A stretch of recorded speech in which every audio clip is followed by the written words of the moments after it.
Hello and welcome to UFC Connected. Back in 2016, Sacramento's own Uriah Faber announced his retirement in front of a hometown crowd following his victory over Brad Pickett, seemingly bringing to an end the incredible 13-year career of one of MMA's most beloved competitors. 31 months later, however, Faber returned to the octagon to produce one of the most thrilling UFC comebacks and yet another special moment in the career of the California Kid.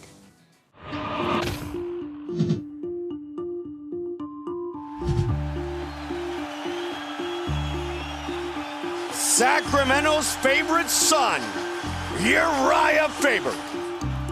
I was real happy with the last fight, the send-off retirement fight in my hometown with a great opponent, someone like Brad Pickett. Oh, he dropped him with the left hook. Big shot with the left.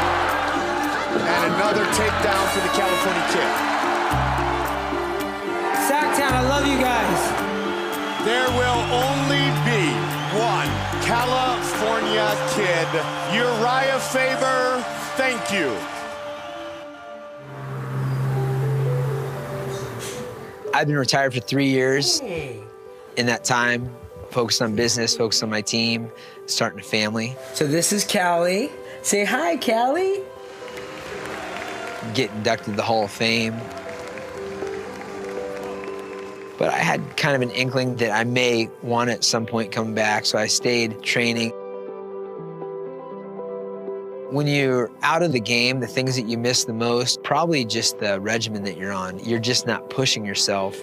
That's not what I'm used to. I'm used to a grind. I'm used to having to cut a bunch of weight.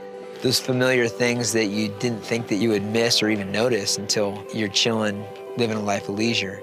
I was feeling a little bit anxious about whether I should, whether I shouldn't come back. And as soon as I said I will, it was like a huge relief. I'm like, give me someone tough. I want someone tough. And they threw out Ricky Simon. Hey, next round. This is a guy that's 8-0. He's a young up-and-comer. I was an underdog because I'd been out for 3 years. Being an underdog makes sense. I'm a 40-year-old vet. This is my 46th fight. Underdog, sure, whatever you want to call it, but I'm coming in there to win. In his hometown and making his return after more than 2.5 years on the shelf, Uriah Faber. That retirement was never fully set in stone in his eyes. You know, stepping into the octagon, it was just a really familiar feeling. You know, I knew I had a tough opponent in front of me, came with a lot of offense. And he will try to halt the 8-fight winning streak of Ricky Simon. These guys are so evenly matched on paper. Simon says he can do everything that Uriah can. He said the problem is I'm not 40 years old like Uriah is. I caught him with a right hand, and he caught me with a good left hand and started backing me up a little bit. He's wasting no time getting in Uriah's face. He started talking to me, you know, kind of antagonizing a little bit. I gave him a little smirk and landed a big punch. Big overhand right for Faber. Simon is down. Can the California Kid finish it now? Oh my God, that's serious. It is a TKO. The California Kid. What a moment. We do a lot of drills in the gym every day, and one is when a guy's pressing you, and he was coming at me hard, and I just sat down and landed a clean right hand. That sent him reeling. He was posting up, kind of regained his wits, so I had to jump to the other side of him and come with a left hand right on the chin. That one rocked him. Then a second, and a third, and a fourth, and they pulled me out. Incredible! That is how you do it. I've been a young guy like Ricky before, and I'd always want to get my head stomped in before having the fight stopped, but I'm glad that it went the 46 seconds. I'm glad that everybody lives to fight another day and, you know, made a successful comeback. Man, getting my hand raised in that fashion, in that place was pretty incredible.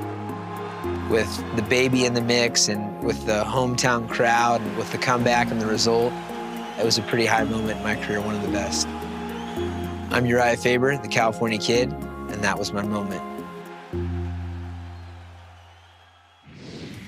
A 6-time world and Olympic medalist, Denmark's Marco Madsen made his UFC debut at Fight Night Copenhagen last year. Madsen's evolution from wrestler to mixed martial artist had seen him amass an impressive unbeaten 8-fight win streak. And so, with a passionate home crowd behind him and with the guidance of former UFC welterweight Martin Kampmann, the Olympian was primed to get the job done on his debut day.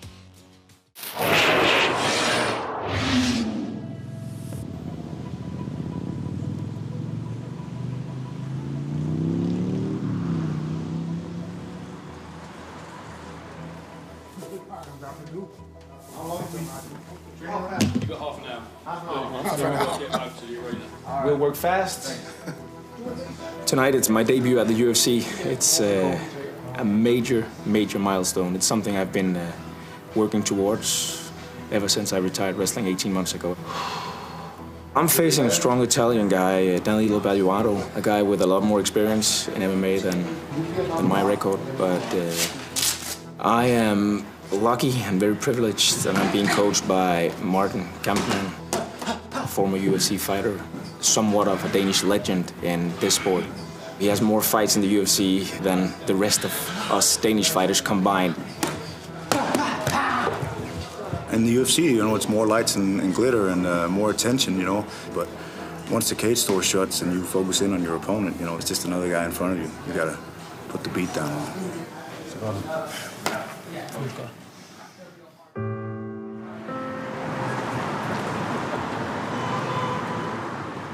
I think the support will be massive tonight. It's the first time the UFC is in Copenhagen in Denmark. It's an historic event, you know, exciting to be a part of it, and I think we can expect the fans to be loud tonight. You know, I've been wrestling my entire life, 5-time world medalist, 3-time Olympian. The time I've been in MMA, it's been very different than the time I spent in wrestling. It takes some time to adjust, but luckily I got the legend on board, so whatever I'm going through now, he's been through it before.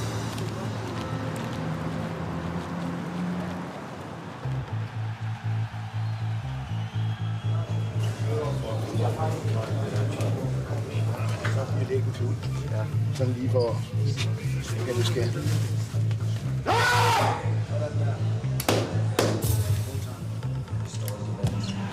18 months ago, Marco Madsen retired from wrestling. He's just had 18 months of mixed martial arts and has moved to 8-0. If he finds his feet in the octagon fast, he could run through this division and find his way right to the top with the skills that he already brings to the table. There is the Olympian, the crossover star, Marco Madsen, feeling the octagon canvas under his feet for the very first time. All set for round one. Madsen, Belluato. Belluato's just going to wait and see what Madsen's going to bring to the table in this first round. Just defend as much as you can, get a good read on him, try and get him into the second round. Oh, he's getting to work. The thing is, when you're such a strong wrestler as well, it's second nature to you, so you can focus on all of the other aspects. These elbows are killer. Wow, look at that, beautiful. Oh, man, this is gonna get stopped. Madsen gets the win in his debut here in Denmark. And look at that roar. Wow, Marco Madsen has arrived, and Denmark are on their feet. What an incredible performance.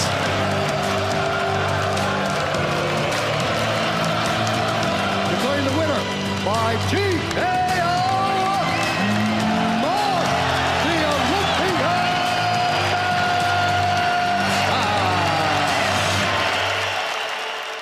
What a gratifying moment. I'd like to thank my team, Martin Kampmann, my coach. This is absolutely amazing. And can I say something in Danish? Tusind tak, Royal Arena! Congratulations, ladies and gentlemen, the Olympian, Mark O. Madsen! It was really tough going out to that crowd, staying focused. I was just trying to absorb all the energy in the arena. I almost felt unbeatable up there. He's only going to do better and better, you know. He's a really special athlete. Just looking forward to see his future progress here in the UFC. We had a lot on the line tonight. I needed to establish myself with a win, my first fight. We made a sound game plan, close the distance, take him down, beat him up. Minute and 12, job done.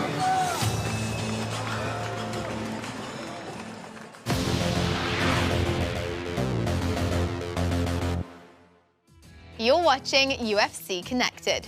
Perennial contender Michelle Waterson has spent her life dedicated to martial arts and is now a 13-year MMA veteran. Following the birth of her daughter in 2011, she had to find a way of balancing the life of a fighter with that of a mother. What she discovered was that the values she wanted to pass on were the same ones she's learned during her years of combat. We sat down with the former Invicta champ in Warrior Code.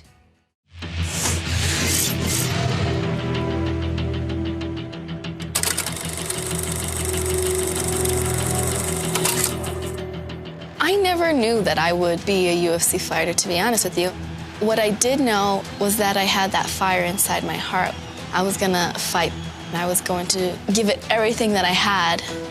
And every time I fight, I grow and I evolve, and I love that aspect of fighting. I'm not doing it for the money. I'm not doing it for the fame. I'm doing it because that's what my heart compels me to do.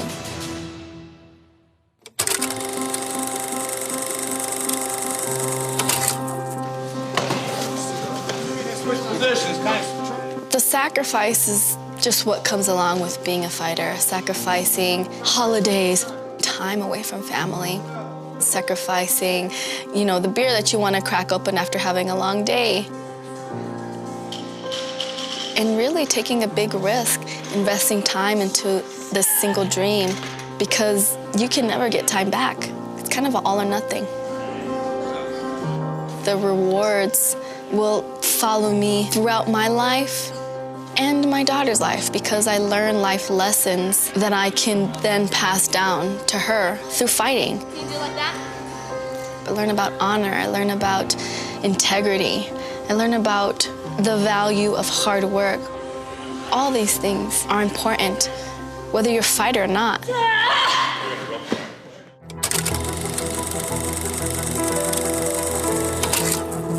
I give all of my opponents respect before even stepping into the octagon, because I know what it takes. If it wasn't for them, I wouldn't be able to play out this game that I get to play. So it takes two to tango. All my respects to all my opponents and all fighters, for that matter, who decide to step into the octagon and lay their heart out on the line for the world to see.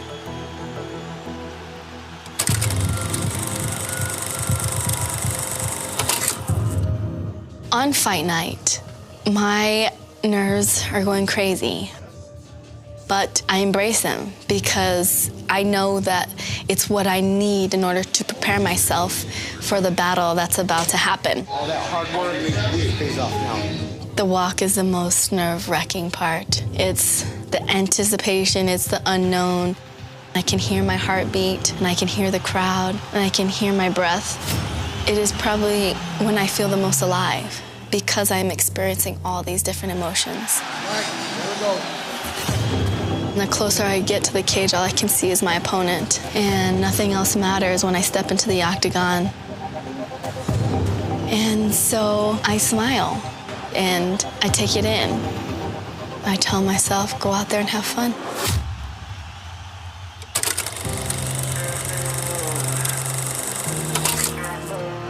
You ready? You ready? Get up! Ideally, you would want to be the most present during the battle, because that's when you're able to be creative. That's when you are truly yourself. Those moments, to me, I like to call Zen flow, because you are in a flow and there's nothing that can stop you. The punches don't matter. If you miss a step, it doesn't matter. If you're up against a cage, if on your back, it doesn't matter, because you're just in this flow. To get to that state, you have to be really focused. It's not easy to get to, and sometimes you don't even get a chance to get there. You're trying to get in the zone, and then you get punched in the face, and then... And that's the beauty of fighting, because that's just how life is, right? You plan for things to go smoothly, and sometimes it just doesn't, and you have to learn how to deal with those situations as well.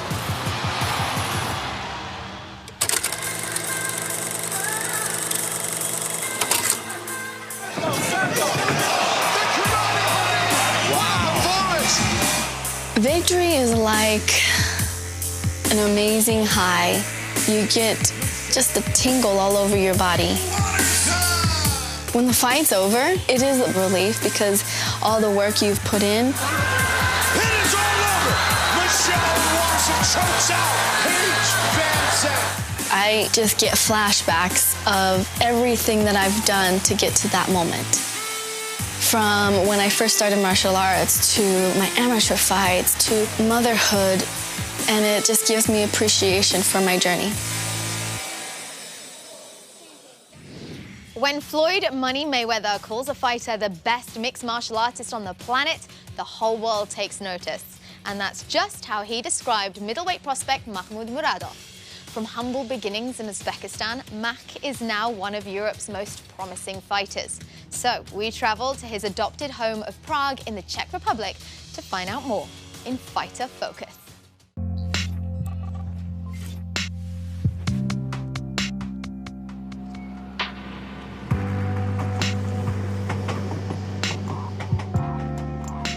I'm very happy I'm my first Uzbek in the UFC. It's very helpful for my country because a lot of people now see where it's Uzbekistan. But my heart is here in Prague. Here you see the beautiful Prague. I love this place.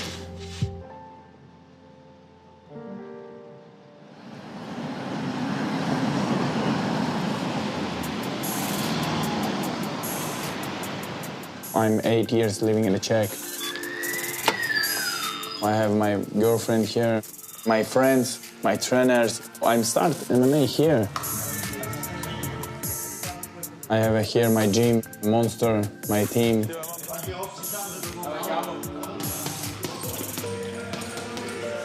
When I first met Mahmud, he was a young guy from foreign country. He was full of passion. He wants to fight, and we saw big potential in him. He had some basic skills from kickboxing and maybe from sambo, but he was a beginner. Peter Kníže, which is the head coach of MMA Monster, he is a special person with special treatment of fighters. Monster is crazy. Mahmud přišel do klubu poprvé a my jsme měli zrovna sparingy. Vždycky, když přišel někdo, který byl úplně nový a byl vlastně sebevědomý, tak jsme ho otestovali a Mahmud prošel testem. Spar together 3 rounds. Hard sparring. I'm fighting again, you know. I saw determination in his eyes. After sparring, told me, hey, are you coming tomorrow for training? I told him, hey, I don't have money, I don't speak English, I need work. When he saw he's ready to fight and he's ready to commit himself to the sport, he said, okay, no problem, I'm gonna train you for free. And Makhmud Muradov making his UFC debut. Monster, I told him, hey, I win this fight. I give everything and I win this fight. First fighter from Uzbekistan to step onto the UFC canvas. I get the feeling that Muradov is starting to enjoy himself in there a little bit. First round, second round, yes, it's not bad. And the last round, my legs, it's finished. Because I'm prepared only 10 days. Normal for fighters, it's not more, you know. Well, Muradov's looking a little laboured here. He is exhausted right now. Oh, he's getting caught now. I left everything, my heart and everything in the octagon. Makhmud Muradov!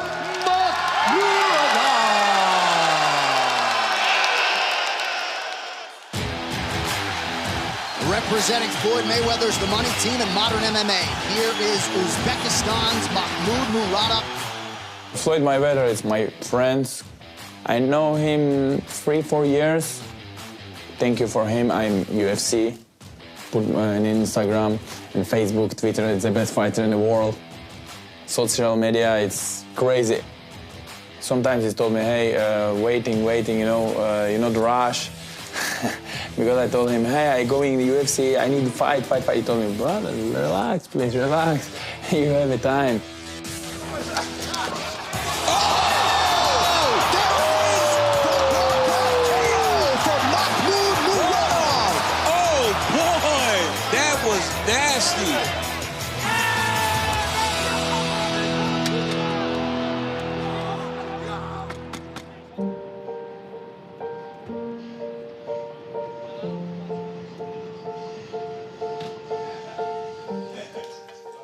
children, it's everything, you know, family, it's everything. You have a good family, you have everything.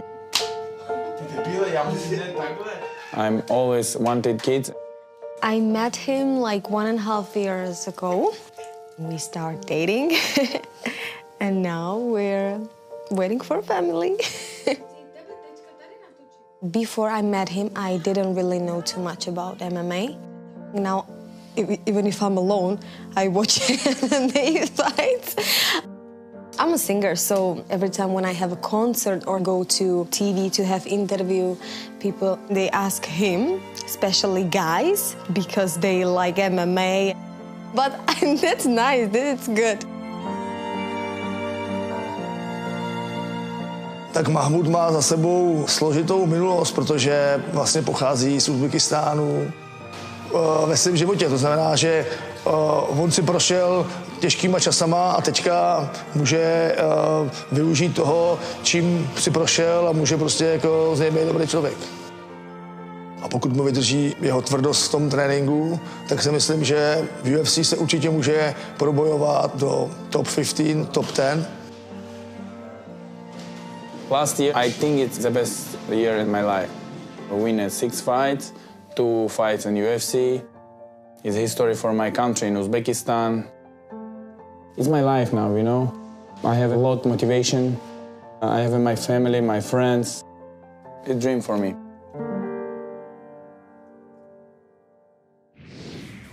That wraps us up for another episode. Keep the conversation going online by using the hashtag UFC Connected. I'll see you next time.